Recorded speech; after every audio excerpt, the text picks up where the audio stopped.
la Suisse. Des montagnes, du chocolat et une armée de citoyens prêts à tout pour défendre leur pays depuis plus de 700 ans. Mais comment un petit pays coincé au milieu de l'Europe a-t-il réussi à garder son indépendance alors que tout autour de lui, c'était le chaos? Comment son armée est-elle devenue respectée, redoutée, tout en maintenant une position de neutralité? J'ai beaucoup dans mes premières vidéos parlé de l'armée suisse, et aujourd'hui je me devais de vous faire une dernière petite parenthèse en vous racontant simplement l'histoire de l'armée suisse.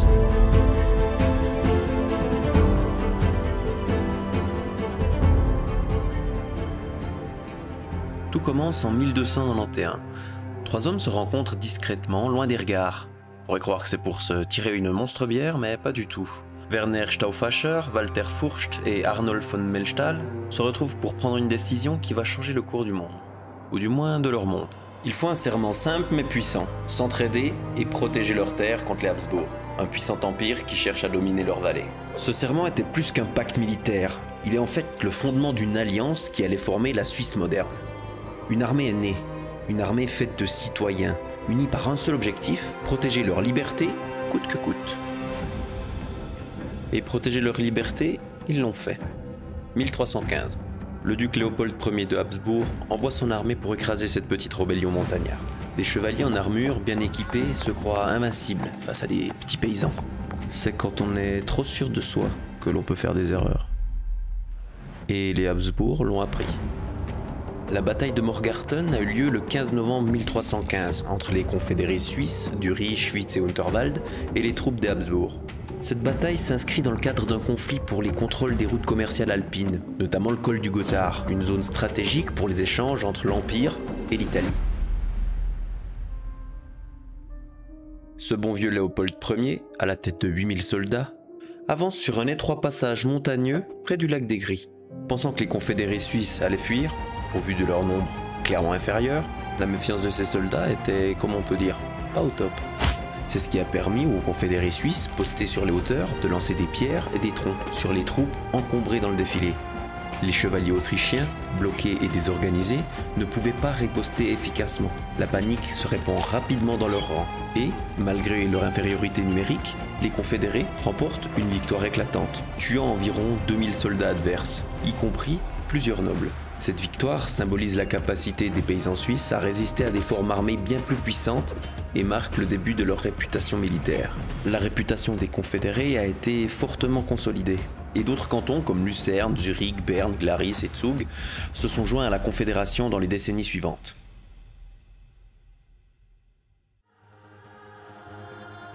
À partir du XVe siècle, la réputation des soldats suisses s'étend bien au-delà de leurs montagnes.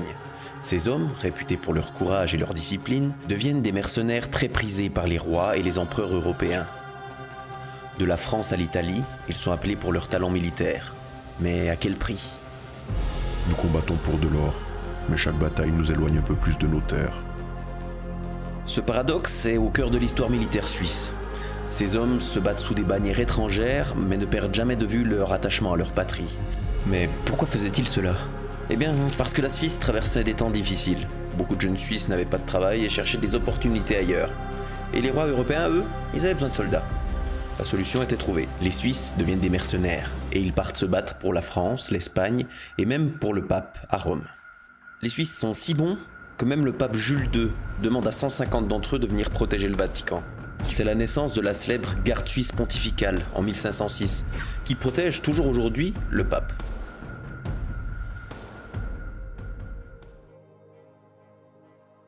Au début du XVe siècle, l'Italie est un champ de bataille pour plusieurs puissances européennes, notamment la France, l'Espagne et le Saint-Empire romain germanique. Ces puissances cherchent à dominer les riches cités-États italiennes, dont le duché de Milan a un territoire stratégique et disputé. Depuis plusieurs années maintenant, les Suisses devenus des mercenaires de renom interviennent dans ces conflits pour défendre leurs alliés, notamment le duc de Milan.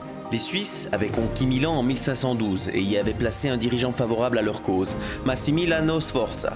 Leur présence en Italie faisait partie d'un rêve d'expansion militaire au sud des Alpes. Cependant, ce rêve italien allait être stoppé en 1515 par le jeune roi François Ier, récemment monté sur le trône. C'est à la bataille de Marignan que les 30 000 soldats français ont défait les 20 000 mercenaires suisses. Ceux-ci, malgré leur détermination et leur courage, ne peuvent pas rivaliser avec l'artillerie française moderne et sont repoussés. Ils subissent de lourdes pertes, environ 10 000 hommes sont blessés ou tués. La bataille de Marignan met fin au rêve d'expansion suisse au sud des Alpes. Et, en 1516, la Suisse signe un traité de paix perpétuel avec son voisin français. De 1618 à 1648, l'Europe est ravagée par un immense conflit, la guerre de 30 ans. Un conflit religieux et politique entre catholiques et protestants qui déchire le Saint-Empire romain germanique. Des millions de morts, des villes détruites et un chaos total. Le traité de Westphalie met fin à cette guerre et reconnaît officiellement la neutralité de la Suisse. Elle se retire donc des conflits européens et se concentre sur la défense de son propre territoire. Pendant la Première Guerre mondiale, la Suisse est restée officiellement neutre. Cependant, sa neutralité a été mise à l'épreuve à plusieurs reprises, notamment en raison de sa position géographique, entourée par des puissances belligérantes comme l'Allemagne, la France et l'Autriche-Hongrie. Bien qu'elle ait maintenu une politique de neutralité militaire stricte, la Suisse a néanmoins eu des relations commerciales avec plusieurs parties, y compris l'Allemagne. Malgré cette neutralité, la Suisse a continué à commercer, principalement pour survivre économiquement. Elle a entretenu des échanges avec les deux camps, mais l'Allemagne était l'un de ses partenaires commerciaux principaux, notamment en matière de charbon et d'autres ressources nécessaires à l'économie suisse. La Suisse a donc été neutre sur le plan militaire, mais économiquement, elle a dû jongler avec ses partenaires. Sa neutralité a donc été un exercice d'équilibre complexe entre la survie économique et le respect de ses principes. Pendant la Seconde Guerre mondiale, un homme incarne la résistance et la défense de la Suisse, le général Henri Guisan. Né en 1874, il est vétéran de l'armée suisse. En 1939, au moment où l'Europe s'enflamme, il est nommé commandant en chef de l'armée suisse. C'est donc lui qui va orchestrer la stratégie défensive du pays. Face aux menaces d'invasion de l'Allemagne nazie et de l'Italie fasciste, Guisan sait que la Suisse doit être prête. Il met en place une stratégie audacieuse, le Réduit national, qui est en fait une fortification massive dans les Alpes suisses. Le plan était simple. Transformer les Alpes suisses en une forteresse presque imprenable. Si l'Allemagne tentait d'envahir la Suisse, l'armée se retirerait dans les montagnes. Là, les soldats suisses mèneraient une guerre de résistance prolongée, utilisant le terrain difficile pour rendre toute occupation très compliquée. Mais ce n'est pas tout. Les routes principales, les ponts et les tunnels, des axes principaux du pays, étaient minés et prêts à être détruits à tout instant. Le but était clair, décourager l'Allemagne. Les montagnes suisses, associées à des routes détruites, auraient transformé toute invasion en un cauchemar logistique. L'armée allemande aurait été bloquée, isolée et incapable d'approvisionner ses troupes correctement, ce qui leur aurait fait perdre un temps considérable. De plus, il ne faut pas oublier un point important. En effet, malgré sa neutralité, la Suisse continue d'entretenir des relations commerciales avec les belligérants, notamment avec l'Allemagne nazie. Les banques suisses jouaient un rôle clé dans ces échanges. Pour protéger son économie et éviter une invasion, acceptent les dépôts d'or de l'Allemagne. Cet or, souvent volé par les nazis dans les pays occupés, est utilisé pour financer l'effort de guerre allemand. Ces transactions, bien qu'elles aient permis à la Suisse de préserver son indépendance économique, ont suscité une controverse internationale après la guerre. L'Allemagne nazie n'a donc pas attaqué la Suisse car personne n'est assez stupide pour perdre un temps fou à faire exploser son propre compte en banque.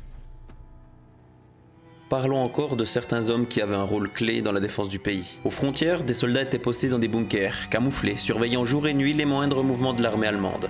Ces troupes étaient prêtes à donner l'alerte si l'invasion débutait. Ces bunkers étaient la première ligne de défense, et les soldats savaient que leur mission était de gagner du temps. Leur rôle ? Sonner l'alerte et donner leur vie pour ralentir l'ennemi, afin de permettre à l'armée suisse de se retirer dans les Alpes et activer le Réduit national. Chaque minute gagnée par ces hommes était cruciale pour préparer la défense ultime du pays.